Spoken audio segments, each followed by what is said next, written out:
Cool. So tomorrow is JEE mains and ये video specifically उनके लिए जिनका कल एग्जाम। अगर आपका नहीं है so I would advise you to skip it, but जिनका हो, if anyone in your friend और रिलेटिव्स, तो उनको ज़रूर शेयर करना। So hello everyone, I am Shivam. I secured a rank of All India rank of 127 in JEE Mains 2015, long time back, 11 साल पहले. And I am making this video क्योंकि कल exam है and we are now to the business end. अब कुछ घंटे ही बचे होंगे till you actually write the exam जिसके लिए आपने इतनी मेहनत करी है. And I would say अगर ये वीडियो जा रही है, ये वीडियो जा रही है around 8 o'clock, I would upload it. अगर आपने अभी तक पढ़ना नहीं रोका, you are still revising last minute notes या फिर कुछ फॉर्मूलाज या फिर कुछ इनऑर्गेनिक की शीट या एनीथिंग, तो मेरी एडवाइस ये होगी कि प्लीज़ वो रोक दो. ऑलरेडी तुम्हारे ब्रेन में डेटाबेस में जितना कुछ जा चुका है वो सफिशिएंट है. आई डोंट थिंक कुछ घंटों में हम कुछ ऐसा कर लेंगे जो कल मैजिकल हो जाएगा. तो कुछ है ऐसा जो मैजिकल हो सकता है, तो अब उस पर फोकस करते हैं. तो इस 3 घंटे के एग्ज़ाम के लिए सिलेबस क्या कवर करना था, प्रैक्टिस कैसी करनी थी, अपने ब्रेन को ट्रेन कैसे करना था, हम ऑलरेडी कर चुके हैं. और ये काम हमने कुछ एक दिन, एक हफ्ते, एक महीने नहीं, सालों में किया है. तो डेफिनेटली जो काम सालों में होता है वो कुछ घंटों में तो हो नहीं सकता. तो ये वाला काम ऑलरेडी जितना होना था हो चुका है. That is stop it here.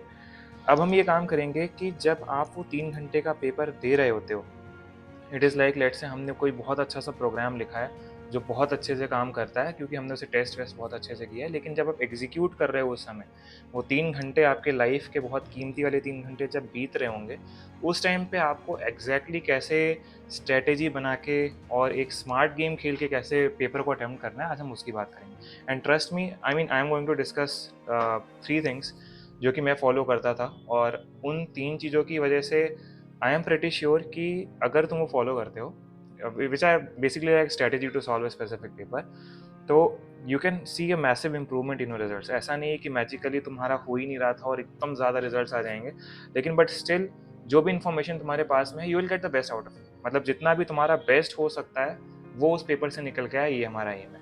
I am not going to say कि तुमने पढ़ा ही नहीं तो तुम्हारा हो जाएगा, लेकिन जितना भी तुमने पढ़ा है उससे जो बेस्ट रिजल्ट आ सकता है वो हम लाएंगे with these strategies. So without wasting another time, let us start with this. मैंने जब 2015 में दिया था, तो just to give you context, मैंने जब 2015 में दिया था तो हम रैंक देखते थे rather than percentile, though we can still calculate percentile, लेकिन रैंक वो प्राइमरी मेट्रिक थी जो सर्कुलेट होती थी. मेरी रैंक 127 थी और पेपर उस समय 360 मार्क्स का होता था. मेरे 299 मार्क्स आए थे. सेक्शन वाइज स्प्लिट भी मैंने कहीं पे सेव कर रखा, वाले अपलोड अगर मिल जाएगा तो मैं उसे लगा दूंगा वीडियो में. सो लॉन्ग स्टोरी शॉर्ट, अब हम आते हैं मेंस के ऊपर. तो मेंस के केस में क्या होता है, पेपर अभी भी 3 घंटे का है, नंबर ऑफ क्वेश्चंस थोड़े कम हो गए हैं और टाइप ऑफ क्वेश्चंस थोड़े से चेंज हो गए. रैदर देन ऑल 30 एमसीक्यूज, अब हम 20 एमसीक्यूज और 5 न्यूमेरिकल क्वेश्चंस आते हैं. हमें एग्जैक्टली पेपर कैसे अटेम्प्ट करना है वो थोड़ी जनरल सी एडवाइस है, वो हम एंड में कर लेंगे. पहले हम वो स्पेसिफिक चीज़ें करते हैं जो मुझे लगता है कि एक की डिफ्रेंशिएटर होती है. कूल, थोड़े से नोट्स मैंने भी बना रखे हैं, let me just open it out. So yes, let us start with this. So the very first point, the very first thing which I think is very very crucial, और ये सबसे ज़रूरी चीज़ है, इसको तो इसके पक्का मत करना, is the mentality while you solve a specific question. जब तुम एक specific सवाल को हल करने जा रहे हो, तो वो वाला जो क्वेश्चन है, treat it like a black box, कि वो वाला जो क्वेश्चन है मेरा ध्यान केवल उस पर होना चाहिए. और जब हम किसी क्वेश्चन को अटेम्प्ट कर रहे होते हैं, तो ये मैं ऐसा करता हूँ, and I will advice this to you, कि तुम अपने दिमाग को ये बोलो कि यार मैंने बहुत पढ़ाई करी है साल भर, कई लोगों ने कई साल करी है, तो मैं इतनी तैयारी करके आया हूँ और ये एक छोटा सा क्वेश्चन है, कैसे नहीं होगा मेरे से. मतलब दिमाग में मेंटेलिटी होनी चाहिए कि मैं खेलने जा रहा हूँ, मैं बहुत अच्छा बैट्समैन हूँ, सामने वाला लल्लू बॉलर है, कैसे नहीं जीतूंगा, मैं जीत के ही आऊँगा. मेंटेलिटी शुड बी दिस कि कोई भी क्वेश्चन होगा करके ही आऊँगा.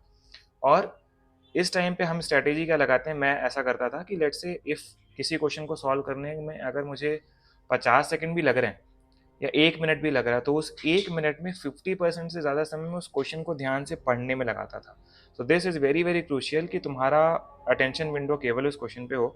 और जब तुम उस क्वेश्चन को पढ़ रहे होते हो बहुत अटेंशन के साथ, तो जिस टाइम तुम उस क्वेश्चन को पढ़ रहे होते हो उस टाइम तुम एक सॉल्यूशन फ्रेम कर रहे होते हो. तुम ये कोशिश मत करो कि क्वेश्चन के कीवर्ड्स को देख के कुछ पैटर्न बना ले. ये मैंने बहुत से लोगों को गलतियां करते हुए देखा है कि कोई केमिस्ट्री का क्वेश्चन है, उन्होंने थोड़ा सा पढ़ा, उनको लगा ये वो वाला रिएक्शन है, वो वाला एक्सेप्शन है, एंड उन्होंने देखा ही नहीं कि एक छोटा सा नंबर था जो डिफरेंट था जिसकी वजह से आंसर अलग आ जाएगा. एंड ये चीज़ें मैथ्स और फिजिक्स में तो बहुत ज़्यादा होती हैं. एक छोटा सा वैल्यू अलग होगा और सडनली वो फॉर्मूला ही नहीं लगेगा. तो आप कोशिश ये करो कि जब आप उस क्वेश्चन को पढ़ रहे हो, I think safely I would say, क्योंकि 25 क्वेश्चन एक सब्जेक्ट के हैं, अगर हम 2 मिनट भी एक क्वेश्चन का रखते हैं तो एटलीस्ट 40-50 सेकंड, 30-40 सेकंड तो आप आराम से शिद्दत से उस क्वेश्चन को अटेंटिवली पढ़ने में दो, ताकि कोई भी ऐसी डिटेल मिस आउट ना हो कि होता हुआ क्वेश्चन ना हो। फर्स्ट, सेकंड, तुम इस प्रेशर में ना हो कि इसमें क्या लगेगा, इसमें क्या लगेगा। तुम आराम से अटेंशन के साथ जब पढ़ के खत्म करते हो ना क्वेश्चन, तब तक दिमाग में वो जो कॉन्सेप्ट तुमने पढ़े हैं, एक न्यूरल नेटवर्क अपने आप बन जाता है कि यहाँ पे फोर्स ऐसे लग रही थी, पुली ऐसी थी तो ऐसा ऐसा होगा, वो वाली चीज हमने उस टाइम पढ़ी थी तो ऐसा ऐसा होगा। ये क्वेश्चंस के बीच में जजमेंट मत लो, जैसे जैसे पढ़ते जा रहे हो धीरे धीरे सोचते जा रहे हो, एट द एंड पूरा होने के बाद अब तुम सोच रहे हो कि अब क्या करना है अपने को। तो that is one of the things कि तुम्हारी अटेंशन विंडो केवल उस क्वेश्चन पे होनी चाहिए, कैसे नहीं होगा, एंड क्वेश्चन को बहुत ध्यान से पढ़ना है एज इफ क्वेश्चन में ही सॉल्यूशन है, नॉट कि क्वेश्चन को पढ़ते पढ़ते हम कोई पैटर्न मैचिंग एल्गोरिथम लगा रहे हैं। ठीक है, ये 3 key points out of this first headline. Second very key important point is, जो सेकेंड चीज I want to talk about is कि देखो अभी जस्ट हमने डिस्कस किया कि हमने बहुत पढ़ा है और हमने बहुत तैयारी करी, तो ये क्वेश्चन मेरे से कैसे नहीं होगा, राइट। तो जब आप ये सोच रहे हो कि ये क्वेश्चन आपसे कैसे नहीं होगा, and let's say you already devoted उस 2 घंटे में, जो 2 मिनट का जो एक रीजनेबल अमाउंट ऑफ टाइम में अटेम्प्ट करने में 1-1.5 मिनट गया, लेट्स से तुमने अटेम्प्ट किया, वो सॉल्यूशन जो तुमने निकाला वो ऑप्शन में नहीं है, तुमने थोड़ा सा समय और दे दिया और फिर भी वो ऑप्शन नहीं है, तो अभी से जस्ट 120 सेकंड पहले तुमने अपने दिमाग को ये बोला था कि कैसे नहीं होगा, और अब नहीं हो रहा है। तो अब तो ये वो हो गया ना, कॉन्ट्राडिक्ट हो गया कि मैं दिमाग को बोल रहा हूँ कैसे नहीं होगा और 2 मिनट बाद सही में नहीं हो रहा है। इस टाइम पे तुम्हें क्या करना है, जब भी कोई क्वेश्चन तुमसे ना हो पेपर में, तुम अपने दिमाग को सिंपली ये बोलोगे कि मेरे को तो सब आता है, क्वेश्चन ही गलत है। तुम सिंपली अपने दिमाग को बस ये बोलोगे कि मेरे को तो ये क्वेश्चन आता ही है, मैंने सब पढ़ा है, ये कॉन्सेप्ट भी मैंने पढ़ा है, और ऐसा नहीं है कि मैं कहीं पे चूक रहा हूँ, ये क्वेश्चन ही गलत है। तो जो क्वेश्चन नहीं हो रहा था हमसे, हमने उसमें अपने दिमाग को बोल दिया कि ये क्वेश्चन ही गलत है, and we will skip to the next question. हमने इसे अटेम्प्ट नहीं किया है, हम दूसरे क्वेश्चन पे चले गए।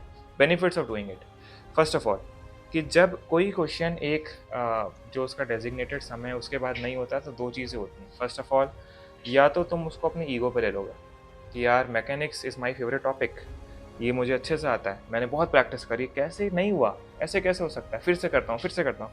और ऐसा करने में शायद तुम समय उस क्वेश्चन में उसके जो अलाउड टाइम था उससे ज़्यादा दे दोगे, उसके बाद भी अगर नहीं हुआ तो कॉन्फिडेंस में बहुत डिप आ जाएगा। सेकंड थिंग जो ये हो सकती है कि अगर तुमने ईगो पे नहीं लिया तो तुम्हारा कॉन्फिडेंस चला जाएगा कि यार ये तो मैंने किया था फिर भी मेरे से हुआ नहीं।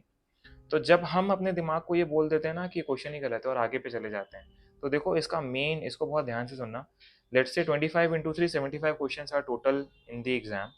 उस 3 घंटे में इस 75 में से मान लो 45-50 क्वेश्चन तुमको आते थे, सच में आते थे, कि जितना तुमने पढ़ा है उसके हिसाब से you will be able to solve it. But अगर बीच में तुमने अपनी मेंटेलिटी को डिस्टर्ब कर दिया कि कोई क्वेश्चन नहीं हुआ, कॉन्फिडेंस चला गया, या बात ईगो की आ गई और टाइम चला गया, तो जो क्वेश्चन हो सकते थे वो नहीं होंगे। रेदर देन डैट हम उस समय पे बस ये सोचेंगे कि मेरे को तो आता था, इसी में कुछ गलती है, मैं अभी फुल कॉन्फिडेंस में हूँ, मैं इस वाले क्वेश्चन को नहीं हुआ, फॉलोइंग द फर्स्ट प्रिंसिपल, अगला वाला क्वेश्चन मेरे लिए एक इंडिपेंडेंट ब्लैक बॉक्स है, मैं उसे करूंगा। जब मैं वो 45 कर चुका हूँ जो मेरे से होने ही होने थे, और इस पूरे टाइम पे मेरे दिमाग का मेंटल स्टेट बहुत ही काम, और मतलब मैं उस तरीके से परफॉर्म कर रहा हूँ एज इफ लाइक कि कोई नेचुरल सा टेस्ट है कोचिंग का, तो मैं उन 45 क्वेश्चंस को बहुत ही अच्छे तरीके से करूंगा, जहां पे मेरा विन रेट अच्छा होगा, गलती होने के चांस काफी कम होंगे। उसके बाद मैं उन सारे क्वेश्चंस को रिविजिट करूंगा जहां पे बात ईगो की थी। तो ऐसा करने से क्या होगा कि जहां पे मैक्स आउटपुट आ सकता था वहां से तो ले लिया, अब भाई जो बचे हैं उसमें लगा दो, या तो ईगो की बात होगी या तो कॉन्फिडेंस चला जाएगा, मान लेंगे नहीं हो रहा, जो भी होगा होगा, लेकिन जो हो सकता था वो तो हो चुका है ना। अब जितने भी हम करेंगे वो हमारे लिए बोनस ही है। तो जब तुम उस मेंटेलिटी के साथ एक क्वेश्चन भी करोगे तो तुम्हारे दिमाग को बहुत बूस्ट मिलेगा। तुम ऑलरेडी वो उतनी रेस कर चुके हो जितनी रेस तुमको बहुत लोगों से ऑलरेडी आगे ला चुकी है। अब तुम्हें ऐसा लगेगा कि अब तो मैं धीरे धीरे चल के चीजें एक्सप्लोर कर सकता हूँ। तो वो कॉन्फिडेंस बहुत ही अलग होता है, वो पूरा पेपर एग्जीक्यूशन अलग तरह का हो जाता है। Now coming to the third point, तो ये दोनों बहुत जरूरी है, ये दोनों सबसे क्रिटिकल है। थर्ड थोड़ा सा जेनरिक है, लेकिन third I think is the differentiator between the top 10% वाले लोग और जो 90% के होते हैं। इसकी जब आप ये पेपर देने जा रहे हो और 3 घंटे के एग्जाम में आपकी 3 डिफरेंट सेक्शंस हैं, फिजिक्स, केमिस्ट्री, मैथ्स, तो exactly what should you attempt first, and आपकी स्ट्रेटेजी वहाँ पे क्या होनी चाहिए। तो मेरी यहाँ पे जो एडवाइस होती है वो लोगों के वर्किंग पैटर्न से थोड़ी सी अलग होती है। लिसन टू इट, अगर तुम्हें रीजनेबल लगेगी तो तुम ये करना। I think this is a differentiator between a very good exam कि तुम दे के आए हो, तुम्हें लगा कि तुमने हर वो चीज़ कर ली जो तुम कर सकते थे, rather than the other thing कि यार ये ऐसा हो गया वो वैसा हो गया वो वाली चीज़। तो बहुत से लोगों का एक सेट पैटर्न होता है कि हमेशा हम ये वाला सेक्शन फर्स्ट करेंगे। कुछ लोगों का ये पॉइंट ऑफ व्यू होता है कि यार केमिस्ट्री बहुत जल्दी होता है, इवन इफ वो इंटरेस्टिंग लगता है या नहीं लगता है, वील डू इट फर्स्ट। कुछ लोगों का ऐसा होता है कि ईजिएस्ट उनको जो लगता है वो पहले कर लेते हैं, हार्डेस्ट वाला पहले करके निपटा देते हैं, बाकी कुछ करते हैं। तो यार मेरे साथ क्या होता था कि मेरा ऐसा मानना है कि कभी भी आपके लिए कोई सब्जेक्ट इंटरेस्टिंग या लीस्ट इंटरेस्टिंग हो तो वो उस 3 घंटे के पहले तक होना चाहिए। जब आप लड़ाई की तैयारी कर रहे हो तो आप सोच सकते हो कि यार कौन सा शॉट अच्छा है, कौन सा मेरे को खेलना पसंद है, एटसेट्रा एटसेट्रा। लेकिन जब आप वहाँ पे बैटल फील्ड में उतर रहे हो, उस टाइम पे आपके लिए हर बॉल बहुत ज़रूरी है। तो इसी हिसाब से आपके लिए हर सेक्शन बहुत ज़रूरी है, क्योंकि एट द एंड मार्क्स आपको हर क्वेश्चन सेम दे रहा है। ऐसा नहीं फिजिक्स वाले का ज़्यादा होता है, केमिस्ट्री वाले का कम होता है। पेपर अटेम्प्ट करते टाइम मेरे मन में कहीं भी मेंटालिटी नॉन इंटरेस्टिंग की नहीं होनी चाहिए। मन से करेंगे तो वही सेम क्वेश्चन अच्छे से हो जाता है। कमिंग टू द पॉइंट कि कौन सी चीज़ पहले करनी चाहिए, तो मैं क्या करता था, मैंने हमेशा प्रैक्टिस में, टेस्ट में, हमेशा आज तक हमेशा केमिस्ट्री पहले किया है, क्योंकि वो तुरंत हो जाता है। होना है तो होगा, नहीं होना है तो नहीं होगा, उसके बाद में फिजिक्स और मैथ्स करता था। लेकिन जब मैं जेई मेंस का पेपर दे रहा था ना, तो मेरे को इंटरेस्टिंग सबसे ज़्यादा फिजिक्स लगता है, मतलब आई लव फिजिक्स। तो जब मैं एक्चुअली में पेपर दे रहा था, for the first time ever I solve physics first, क्योंकि मेरे को ऐसा लगा कि मैं पेपर देने आया हूँ और आज के जो 3 घंटे हैं मेरी पिछले 2 ढाई साल की मेहनत का एक रिजल्ट है। और this is going to happen once. Result आएगा तो भी, नहीं आएगा तो भी, ये वाला समय एक ही बार आना है। ये टेस्ट टाइप नहीं है कि कल भी हो जाएगा। तो मुझे ऐसा लगा शुरुआत वहाँ से करते हैं जिसमें मुझे सबसे ज़्यादा मज़ा आता है। So this is where I was कि हाँ, मैंने अपने टाइम पे टेस्ट देते वक्त ये वेरिएशन किया था। मैंने हमेशा से केमिस्ट्री को पहले किया है, then physics and then maths. But while I was doing my actual JEE mains का एग्जाम, मैंने सबसे पहले फिजिक्स किया, देन मैथ्स किया, देन केमिस्ट्री है, which is completely different all together. तो कहने का मतलब ये हो गया कि be a person who adapts to the different situation. Conclusion for you, I don't know ये मैं उस वाले में आया है कि नहीं। कंक्लूजन फॉर यू इज़ कि जब तुम ये दे रहे होगे तो जो भी सेक्शन तुम्हें अच्छा लगता है उस सेक्शन को पहले करो, उसके कुछ क्वेश्चंस करो, अगर उसके बाद वो नहीं हो रहा है, take a break, go to a different section all together. But अगर तुम अपने इंटरेस्टिंग सेक्शन से शुरू करते हो और वो होता है, तो इसके दो फायदे होते हैं। फर्स्ट ऑफ ऑल, ये तुम्हारा इंटरेस्टिंग सेक्शन है, तुम इसी से शुरुआत करो, you are bringing with confidence, तुमने क्वेश्चंस अच्छे किए, सक्सेस रेट अच्छा होगा, क्वेश्चंस लगेंगे, गलती नहीं होगी। इसकी वजह से कॉन्फिडेंस बढ़ेगा और इसके बाद जो कम इंटरेस्टिंग सेक्शन आने वाला था उसमें भी मदद मिलेगी। तो इसका दो फायदा हुआ कि जो इंटरेस्टिंग था उससे भी ज़्यादा मार्क्स आ गए, जो नॉन इंटरेस्टिंग था उसमें थोड़ा सा कॉन्फिडेंस बढ़ा ताकि जो नहीं हो रहे थे वो भी हो जाए। So apply this strategy and be very flexible to adapt. तुमने कुछ सेक्शन किया, कुछ नहीं हुआ तो तुम दूसरे पे चले गए, and there is no loss in it. वो तो वैसे भी होता ही ना, मान लो तुम केमिस्ट्री सेकंड नंबर पे करते तो भी तुम उतना समय तो देते ही थे, तुम्हारा टाइम बिल्कुल भी वेस्ट नहीं हुआ है। डोंट, ये वाली मैंने बहुत चीज़ें देखी कि लोग थोड़ा हेजिटेंट हो जाते हैं कि यार ये किया, ये नहीं हुआ, अब दूसरा कुछ करना पड़ेगा। तो जितना किया है वो टाइम वेस्ट नहीं हुआ है भाई, तुम दूसरे सेक्शन में जाना और दूसरी चीज़ कर लेना। So overall these are the main things. वो 3 पॉइंट्स मुझे बहुत इंपॉर्टेंट लगते हैं, which I just discuss with you, and how to attempt sections and everything is there. Pattern has widely changed from, I mean pattern तो क्या, difficulty भी काफ़ी बदल गई है और थोड़ा शरारत करता रहता है वो। तो मैंने इस पेपर बहुत पहले दिया था, आज से 11 साल पहले, but I still think these principles are valid and they are actually valid in anything in life. कि तुम उस चीज़ को टाइम बॉक्स करके या उस चीज़ को थोड़ा इंडिपेंडेंटली होकर देखो, एंड तुम्हारे ब्रेन के कॉन्फिडेंस से बहुत फ़र्क पड़ता है कि आउटपुट क्या आने वाला है। एट द एंड वो इंसान जिसने बहुत अच्छा पेपर दिया है, वो इंसान जिसको आता तो उतना था पर पेपर अच्छा नहीं गया, डिफरेंस केवल मेंटेलिटी का ही तो था यार। पढ़ा तुमने भी था, पढ़ा उसने भी था। तो क्वेश्चंस यहाँ पे ऐसा नहीं होता है कि बहुत टाइम लेने वाले हैं, टाइम तुम्हें बहुत जल्दी करना है। क्वेश्चंस पहले से थोड़े कम है, न्यूमेरिकल थोड़ा ज़्यादा समय लेता है, I agree, but still the number of questions is a bit less, तो थोड़ा प्रेशर दिमाग पे कम हो जाता है। तो आई वुड एडवाइस कि be flexible to adapt as per what the paper is, and don't get nervous. ये नहीं हुआ तो अगले वाले का क्या, ये नहीं हुआ, ये इतना ही छोड़, ये इसी में था, ऐसे समझ लो कि अगला वाला नया इंटरव्यूअर, उसको नहीं पता पीछे क्या हुआ था। तो हर एक क्वेश्चन अपने आप में एक इंडिपेंडेंट यूनिट है, एंड बाकी सारे प्रिंसिपल्स आप लगाना, और let us see after the paper. और जैसा भी करो, ये सारी चीज़ें अप्लाई करो, इनका कुछ भी फ़र्क पड़े अगर तो आके मेरे को ज़रूर बताना, and wish you all the best. See you tomorrow.